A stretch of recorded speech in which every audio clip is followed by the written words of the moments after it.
전국 의사 집단 휴진이 오늘부터 시작됐습니다. 대학병원부터 동네 병원까지 의사 전 직역이 참가하는 만큼 의료진 부족에 따른 의료 공백이 이어질 것으로 보이는데요.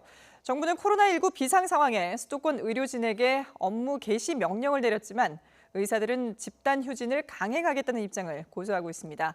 현장 연결해 보겠습니다. 신준명 기자. 네, 서울대병원에 나와 있습니다. 예. 자, 정부가 업무 개시 명령을 내렸는데요. 어떻게 진행이 되는 건가요?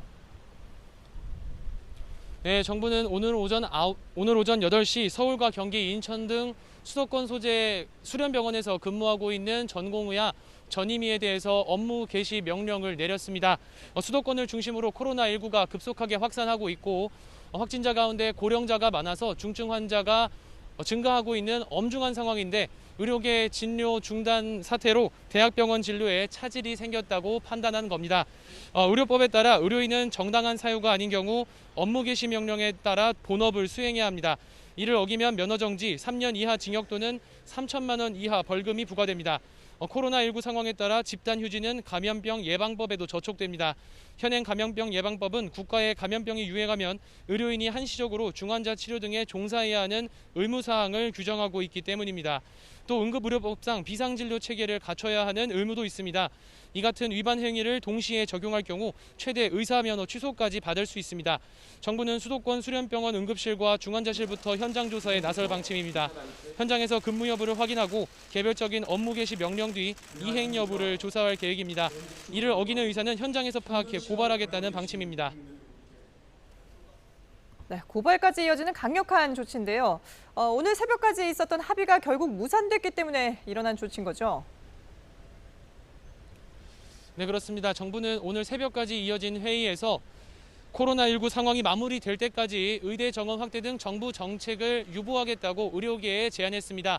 의료계도 집단 휴진 중단을 조건으로 정부와 잠정적으로 합의한 것으로 알려졌습니다. 하지만 대한전공의협의회 대의원 총회에서 집단 휴진 중단 안건이 부결되면서 결국 합의는 없던 일이 됐습니다. 정부의 제안은 코로나19 상황만 모면한 다음에 일방적으로 결정한 정책을 밀어붙이겠다는 거라는 의견이 우세했던 것으로 보입니다.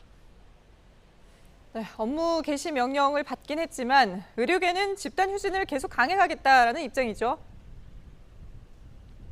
네, 그렇습니다. 우선 대한의사협회는 정부와 합의한 게 없기 때문에 예정됐던 집단 행동에 돌입하겠다는 입장을 재차 밝혔습니다.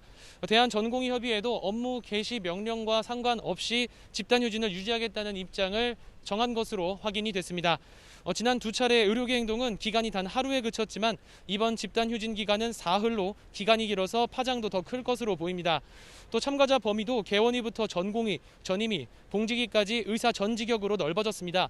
대학병원부터 동네 의원에 이르기까지 전국 의사 대부분이 참가할 것으로 보입니다. 제가 나와 있는 서울대병원 전공의, 그러니까 레지던트와 인턴 620여 명 가운데 510여 명이 참가합니다. 81%에 달하는 전공의가 자리를 비우는 건데 전공의들이 주로 담당하는 진료와 수술 보조 업무 등에 차질이 빚어질 수밖에 없는 상황입니다. 이에 따라 그제 수술 일정이 40%가량 축소됐는데 병원 측은 오늘도 수술 일정을 대폭 줄일 방침입니다. 서울대병원은 현재 입원 환자 진료에 차질을 빚지 않기 위해 다음 주부터는 외래 환자 진료도 줄여야 하는 상황으로 전해졌습니다. 서울의 한 대형 병원도 하루 10%씩 수술을 줄이고 있는 것으로 알려졌습니다. 이렇게 2주만 지나도 암 환자의 수술 대기 기간이 평균 한 달에서 석 달로 늘어날 것으로 보고 있습니다. 지금까지 서울대병원에서 YTN 신준명입니다.